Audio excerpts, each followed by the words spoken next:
안녕하십니까. 오늘은 시스템 에어컨 제한서를 좀 만들어 봤습니다. 옛날에 있던 제한서에서 조금 업그레이드 하여 이렇게 이제 멀티버 슈퍼5로 제한서를 만들어 봤습니다. 실제로 우리가 영업을 하기 위해서는 미리미리 제한서를 좀 만들어 놓고 그 다음에 이제 사용하실 이 실구매자에게 이렇게 제안을 하는 게 사실상 필요합니다. 우리는 전문가지만 실제로 사용하시는 분들은 도대체 주황공조를 해야 될 건지 빙충렬을 해야 될 건지 시스템 에어컨을 놔야 될 건지 사실상 정확하게 알 수 없습니다. 그래서 바로 우리가 제안을 하는 것이거든요. 그래서 오늘은 여기 이 주황공조, 그 다음에 일렉트릭 히터 펌프, 즉 시스템 에어컨이지요. 이거를 비교 이제 제안을 함으로써 소비자의 구매를 좀 독려하고자 이렇게 한번 만들어 봤습니다.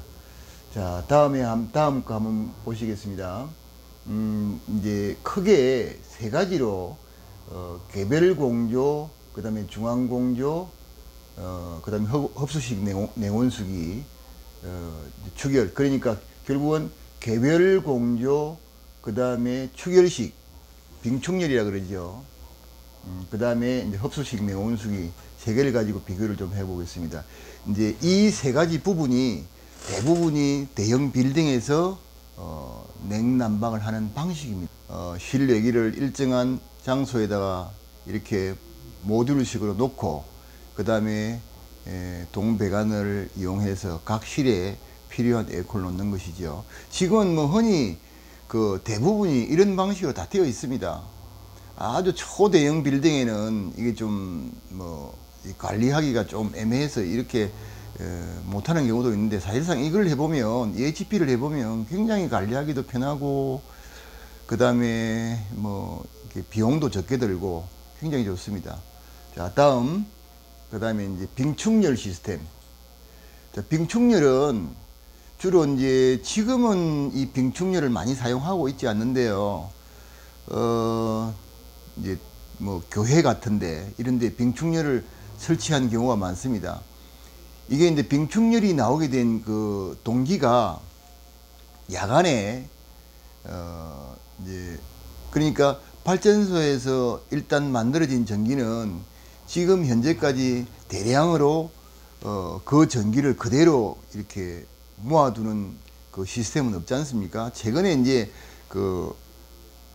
배터리가 좀 기술이 발전함으로 해서 일부 조금 저장을 하는 방법은 있으되, 실제로는 이런 대형 건물을 하나를 냉방하기 위해서 전기를 축전을 하는 장치는 아직까지 없습니다.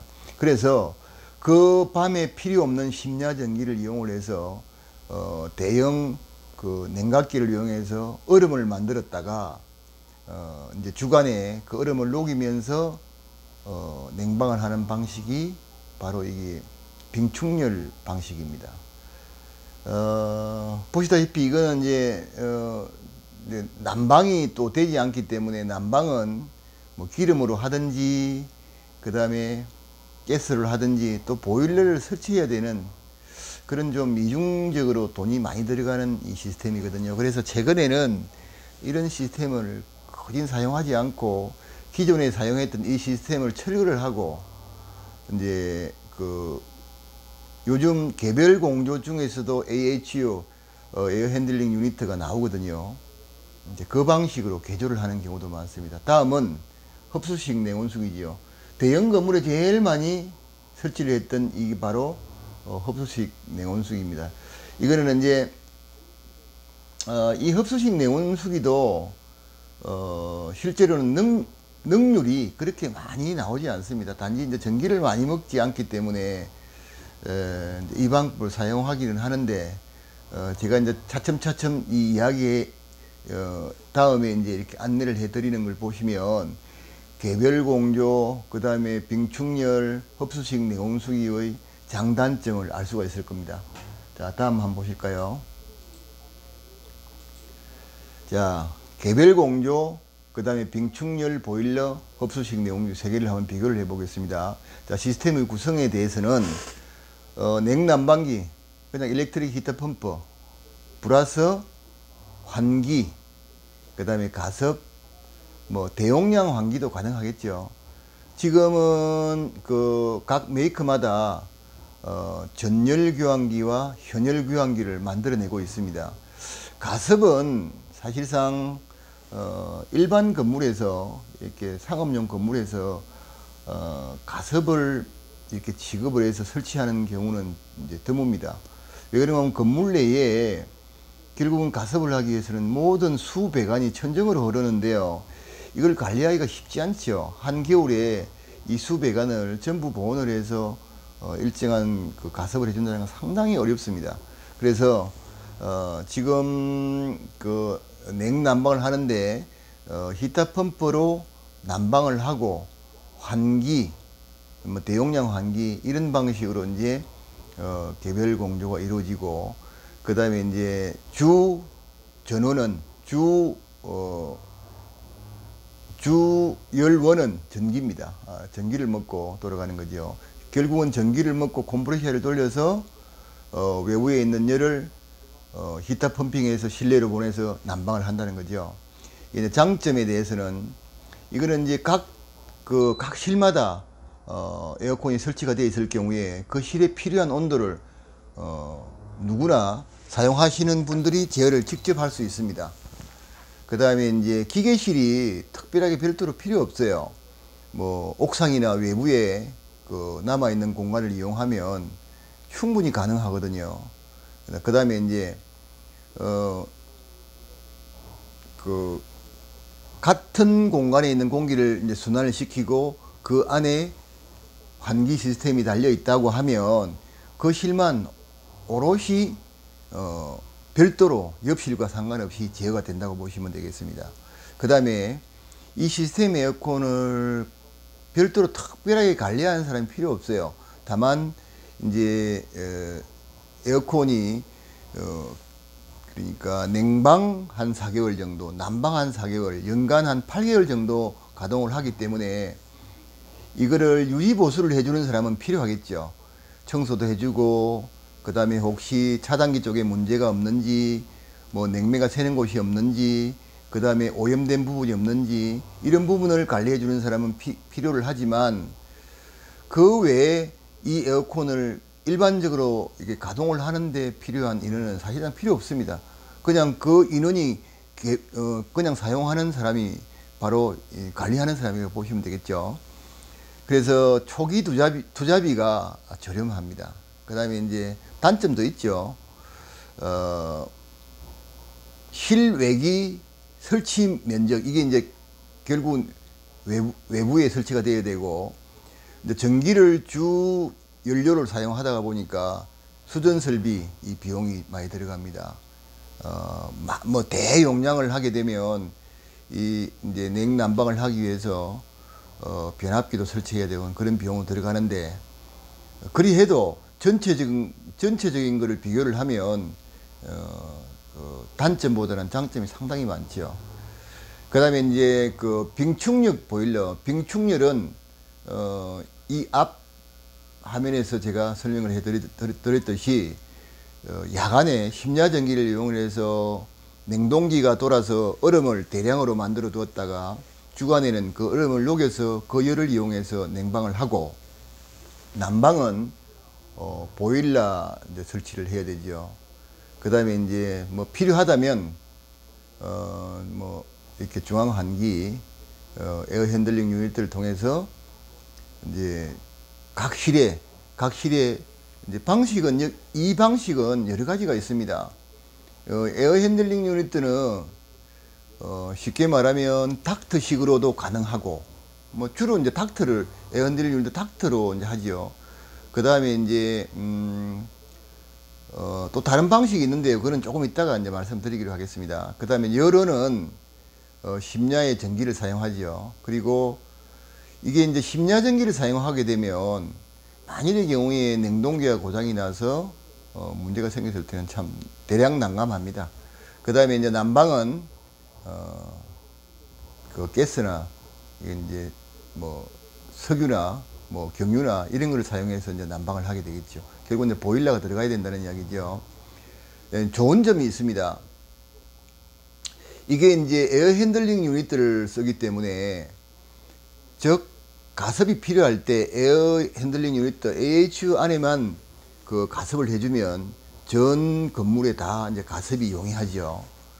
이거는 이제 개별 제어가 아니고 이제 전체 제어니까요. 그 다음에 전기가 실제로는 이게 지금 심야 전기를 사용하기 때문에 전기료가 많이 좀 싸지겠죠. 그래서 이제 그것 때문에 실제로는 이 빙충열 이 냉방기를 사용을 합니다. 그 다음에 이제 이 AHU가 한 곳에 다 몰려있기 때문에 일일이 각 개별 실로 가지 않아도 거기에서 정상적으로 나오면 다른 실은 뭐 자동으로 가게 되어 있기 때문에 그런 게 조금 유리하죠. 이거는 개별적으로 각 실마다 뭐 어떤 뭐 이렇게 냉난방이 가능하게끔 별도로 되어 있는 게 아니고요. 통째로 되어 있기 때문에요. 이제 그런 점은 좀 가능합니다. 하지만 단점이 엄청 많아요. 뭐 대충 지하실에 대형 그 기계실이 필요해요. 그렇고 그 다음에 또 냉동기도 들어가야 되고 그 다음에 추결조로 해서 얼음을 올려 가지고 그거를 이제 받아두는 그런 추결도 공간도 많이 필요하고요. 그 다음에 각 실의 온도를 전혀 제어할 수 없습니다. 그 다음에 이제 전문 관리원이 상주를 해야만 가능하고요. 그 다음에 부하 대응이 굉장히 넓습니다. 이게 그 EHB 같은 경우에는 냉매를 사용해서 열 교환을 하기 때문에 상당히 빠른 시간 내에 내가 원하는 온도를 낼 수가 있는데 이거는 얼음을 서서히 녹여서 하기 때문에 실제로 그 부하 대응 시간이 굉장히 많이 필요합니다. 그 다음에 이게 가격이 만만치 않습니다. 시설하는데 처음 건물을 지을 때부터 이 빙충열을 설계를 해서 해야 되기 때문에 지하 한 칸은 아예 그냥 이 기계로 다 뭐 이렇게 시설을 해야 된다고 보시면 됩니다. 그 다음에 부분 부하실에 뭐 어떻게 이걸 많이 낮추어서 뭐 부분 한 실만 이렇게 갈 수 있는 이 효율이 굉장히 저하되죠.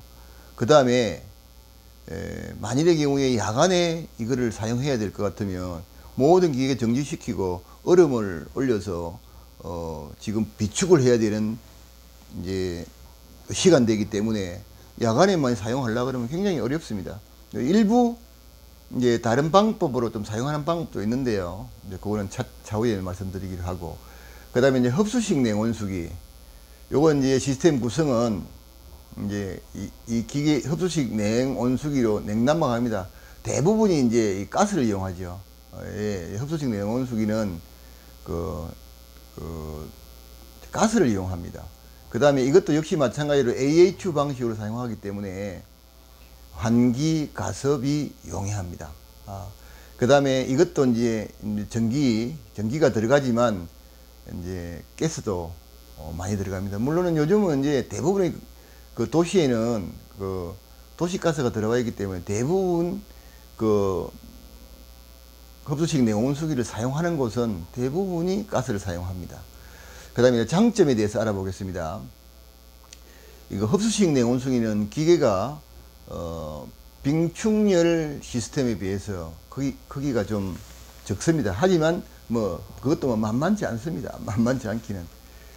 그 다음에 환기 및 가습이 용이합니다. 아까 말씀드린 대로 이 AHU를 사용하게 되면 그 AHU 안에다가 가습기만 이렇게 이제 설치하여서 달면 전 건물의 가습이 이제 용이하죠. 그 다음에 이거 역시도 빙충열 시스템과 마찬가지로 그곳에 있는 이제 집중을 되어 있기 때문에 지하에 집중이 되어 있고 그것만 관리를 하면 되죠. 그래서 일일이 뭐 내부로 들어가서 한 방 한 방 한 실 점검을 할 필요가 없겠죠. 그 다음에 이제 또 단점도 무지하게 많죠. 지하 한 층 뭐 이거 다 써야 됩니다. 이것도 다 써야 되고, 그 다음에 AHU 방식은 개별 제어가 어렵죠. 그 다음에 그 기계를 돌리기 위해서는 전문 관리원들이 상주를 해야 됩니다. 이게 이제 AHU 같은 경우에는 1번 이제 시퀀서 쪽으로 보면 1번은 뭘 돌리고 2번을 뭘 돌리고 3번을 뭘 돌리고, 끌 때는 또 3번을 끄고 2번을 끄고 1번을 끄고 뭐 이런 그게 시퀀서적으로 제어를 해줘야지만 이게 가동이 되거든요. 그 다음에 역시 마찬가지로 빙축열처럼 부하 대응이 늦죠. 예, 당연히 늦을 수밖에 없습니다. 그 다음에 이게 이제 돌리기 위해서는요, 그 예열 예냉 시간이 굉장히 좀 많이 들어갑니다. 그리고 초기 투자비가 이것도 엄청납니다. 실내 닥트 하는 것도 그 금액 만만치 않습니다. 그 다음에 이제 COP 개수, 이 COP 개수는 나중에 말씀드릴게요. 굉장히 낮죠. 이게 높을수록 좋은데 0.8 많아봐야 1.3 밖에 안 됩니다. 자, 다음 이제 보시겠습니다. 비교를 한번 해볼게요. 각 시스템별로 비교를 한번 해보도록 하겠습니다. 오늘도 미세먼지가 많아서 사무실의 문을 꼭 닫아놓고 있는데도 불구하고 좀 목이 답답하네요. 자, 지금 이제 좀 전에 제가 말씀드렸던 이 개별 공조, 그 다음에 중앙 공조, 중앙 공조 중에서도 빙축열, 그 다음에 중앙 공조 중에서도 흡수식 내온수ik 이 세 개를 비교를 한번 해보겠습니다. 자, 먼저 신뢰성에 대해서 말씀을 드리겠습니다. 지금 이 EHP, 즉 일렉트릭 히터 펌프와 플러스 한기를 해놓은 이 이제 전체적인 시스템은 만일의 경우에 컴프레셔가 하나 고장이 나면 이제 백업 장치가 있어서 그 컴프레셔를 스톱시키고 나머지는 부분 대응이 가능해요. 부분 대응이 가능합니다. 지금은 상당히 제어 기술이 발달해서 이제 뭐 몇 번 실외기가 고장이 났다는 것도 리모컨에 벽 부착형 리모컨에 다 알려주기 때문에 뭐 그동안에 사용할 수 있습니다. 그 기계를 스톱시키고 나머지 기계를 가동해서 비상 가동을 하게 되어 있습니다. 근데 말씀 그대로 이게 빙축열, 그 다음에 흡수기 내용식은 고장이 나면 전혀 사용이 불가능합니다. 그리고 서비스 체계도 완벽하게 되어 있지 않기 때문에요. 만일의 경우에 계속해서 이렇게 들어와서 AS를 해주는 그 업체가 문제가 생겼거나 아니면 지금 다른 외부에 가서 다른 그 AS를 보고 있을 때 그 기술자가 보고 있을 때 고장이 발생하면 뭐 대책 불가능합니다. 그러나 EHP 같은 경우에는 전국 서비스망이 있지 않습니까? 그래서 굉장히 효율적으로 이게 관리가 되므로 신뢰성이 굉장히 높습니다. 이 두 개는 뭐 고장 발생 즉시 냉방 난방 불가입니다. 효율성을 보면 지금 이 시스템 에어컨 자체가 인버터 방식으로 제어가 되지 않습니까? 원래 타 메이커에서는 인버터 방식이 아니고 다른 방식이었는데 지금은 이제 이 LG가 이제 처음부터 우리 국내에 도입할 때부터 이게 이제 인버터 제어 방식으로 설계가 되어서 발전을 시켰습니다. 그럼 이거는 뭐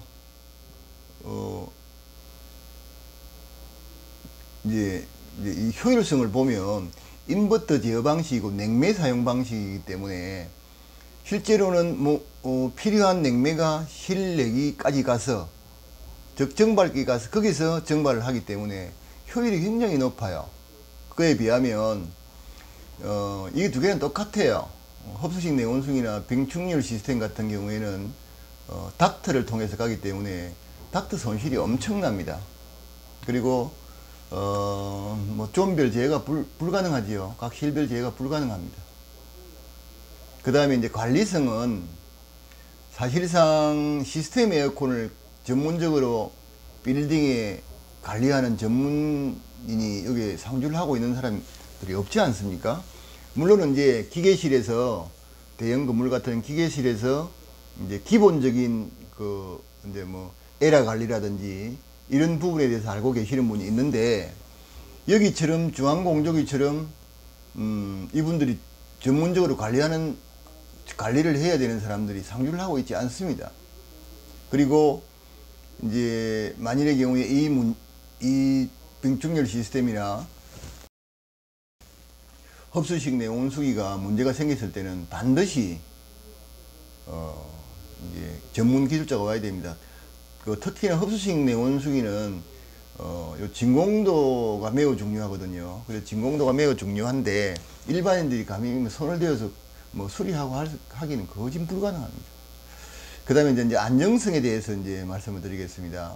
지금 EHP 같은 경우에는 전기만 딱 들어가고 냉난방이 됩니다. 전혀 뭐 사실상 전기가 문제가 생기지 않는 한 뭐 전혀 문제가 없습니다. 다만 이제 그 냉매가 누설이 될 때 뭐 인체에 뭐 조금은 해가 있지 않겠습니까만 뭐 큰 위협이 없고 뭐 자연적으로 이게 조금 안 좋다는 거는 뭐 오존층을 파괴하기 때문에 안 좋다는 거는 나와 있지만 특별하게 문제가 되는 부분은 없습니다. 그 다음에 이제 이게 병충열 시스템은 이 브라인을 사용합니다. 브라인. 냉매로 브라인을 사용하는데 이거는 산업 폐기물이에요. 그래서 엄격히 특별히 관리합니다. 그 다음에 지금 이게 흡수식 내온수기 같은 경우에는 아까 전에 말씀드렸다시피 도시가스나 기름을 사용하지 않습니까? 그래서 이게 이제 가스나 이런 게 이제 대량으로 들어가기 때문에 굉장히 이제 위험한 부분이지요. 그 다음에 이제 IAQ에 대해서 좀 알아보겠습니다. 이제 우리가 보통 온도를 이제 이렇게 설정을 하는데 지금 이 시호는 환기 시스템을 이야기하는 겁니다. 이제 추가를 하게 되면 습도는 사실상 제어가 뭐 가능은 한데요. 이게 완전히 습도를 제어하는 기계는 아닙니다. 원래 전열 교환기가 실제로 온도도 제어하고 습도도 제어를 하긴 하는데 가습을 하지는 않습니다. 어느 정도는 이게 온도, 습도 제어를 해준다고 보시면 되겠습니다. 그 다음에 지금 병충열이나 흡수식 냉온수기에는 실제로 AHU가 들어가기 때문에 그 다음에 환기나 가습은 상당히 좋아요. 이거는 상당히 좋습니다. 하지만 지금 아시다시피 이런 미세먼지가 많이 이렇게 나오기 때문에 외기도입을 그냥 무방비를 할 수는 없고 또 많은 돈을 들여서 외기도입을 해야 되기 때문에 지금 이게 이제 좀 이슈가 되어 있거든요. 이슈가 되어 있어서 과연 우리가 외기에 있는 산소가 풍부한 실제로 우리 인체에 참 좋은 공기를 과연 이렇게 외기 도입을 할 거냐, 외기 도입을 말 거냐에 대해서 굉장히 이슈가 되어 있어요. 이게 이제 지금 아시다시피 이 미세먼지는 헤파 필터로도 걸러지 못하는 필터가 들어온다고 하지 않습니까? 그런데 이 헤파 필터가 걸러지도 못하는 이 미세먼지가 들어오는 것을 과연 외기 도입을 해서 우리가 사용할 거냐에 대해서는 생각해 볼 부분이 좀 많이 있습니다. 이것도 마찬가지입니다. 흡수식 냉온수기도 역시 AHU를 사용하기 때문에 마찬가지라고 보시면 되겠습니다. 자, 그 다음에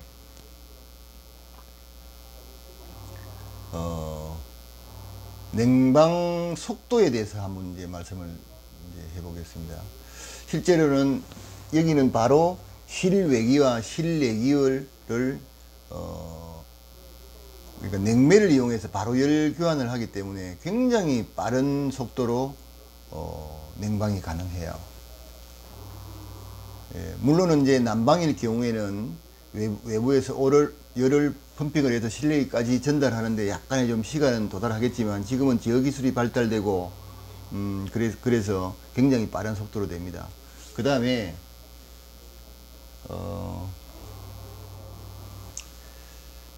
지금 빙충렬이나 흡수식 냉온수기 같은 경우에는 이 예열 시간이 꽤 걸려요. 두 개 다. 뭐 1번 뭘 돌리고 한참 있다가 2번 돌리고 3번 돌리고 불화 돌리고 뭐 해가지고 하기 때문에 예열 시간이 필요하고요. 그 다음에 이제 이게 대형 건물에 가보면 이걸 운전하시는 분이 별도로 지정이 되어 있어요. 그래서 몇 시부터 몇 시까지 딱 켜주고 몇 시부터 몇 시까지 끄고, 그 외에는 냉난방 불가입니다. 만일의 경우에 야간 근무를 한실에서 한다, 그럼 한실을 위해서 전 그 건물을 다 냉방을 할 수는 없지 않습니까? 그래서 사실상 이 좀 문제가 좀 많습니다. 뭐 이 이야기가 그 이야기거든요. 예, 부분실 대응에 전혀 뭐 부분 대응은 불가능합니다. 지금 이 내용 연수를 지금 이렇게 적어놨는데, 사실상 이 내용 연수는요, 지금 여기에 적혀 있는 대로 우리가 이제 종합적으로 뭐 이렇게 객관적인 기준으로 했는데, 실제로 이 EHP 시스템 에어컨 같은 경우에 관리를 잘 하면요, 이 20년도 쓸 수 있습니다. 근데 이제 관리를 잘 못하기 때문에 문제가 되거든요. 특히나 실내, 실외의 열 교환이 이루어지지 않은 상태에서, 원활하게 이루어지지 않는 상태에서 이거를 이제 가동을 시키게 되면, 제가 지난번 영상을 찍을 때 이렇게 에어컨의 원리에 대해서 말씀드렸지 않습니까? 컴프레셔에서 압축된 고온고압의 가스 상태가 응축기로 들어간다고 했지 않습니까? 응축기로 들어가서 열만 싹 뽑아내면 고온고압의 액이 된다고 했지 않습니까? 근데 고온고압의 액이 되려 그러면 실외기에 있는 이제 침상핀이라고 그러죠. 침상핀. 실외기에 이렇게 이제 열교환하는 핀이 있지 않습니까? 그 핀이 항상 깨끗해야지만 열교환이 신속하게 이루어질 건데, 실외기 뭐 제대로 이렇게 관리를 안 하게 되면 거기에 미세먼지, 낙엽, 뭐 담배꽁초부터 시작해 가지고요, 뭐 별게 다 붙어 있습니다. 자, 그러면 열교환이 이루어지겠습니까? 정상적으로 잘 안 일어나겠죠. 그런 완전히 액상으로 되지 않는 게 실내기로 들어가서 열교환을 하기 때문에 실제로는 이제 실내기의 정발이 제대로 이루어지지 않고, 정발이 다시 돌아와서 컴프레셔 쪽으로 가스가 들어와야 되는데 액이 들어오고, 그래서 컴프레셔의 고장률이 좀 있죠. 그 다음에 이제 뭐 이게 이제 사소한 실내기의 제어기라든지, 그 다음에 뭐 팬 모터라든지 이런 거는 뭐 고장이 좀 날 수 있는데, 이거는 비용 자체가 그렇게 많이 들어가는 것이 아니기 때문에요. 미세하기 때문에 크게 신경 쓸 거 없고, 단지 이제 콤프인데, 컴프레셔요. 지금 제가 시설을 하고 15년 된 현장이 굉장히 많아요. 큰 건물에. 근데 지금도 멀쩡하게 돌아갑니다. 요거는 이제 딱 연간 규정을 해서 봄, 가을에 실내기, 외기를 신속하게 깨끗하게 청소를 해주고 관리를 해주기 때문에 굉장히 오래 씁니다. 이제 그에 비하면 빙충열이나 이제 흡수식 냉온수기가 실제로 이제 조금 이 시스템 에어컨에 비해서 조금 더 오래 간다고 하는데, 왜 오래 가는가 하면, 실제로 한번 보십시오. 이거는 기기가 두 개 아닙니까? 냉방 따로, 난방 따로. 흡수식 냉온수기도 마찬가지로 냉방, 난방이 따로 이제 되는 거니까, 실제로 제가 잘못 말씀드립니다. 중앙공조에 대해서만 말씀드립니다. 빙충열 시스템 같은 경우에는 냉방은 냉동기가 얼음을 얼려서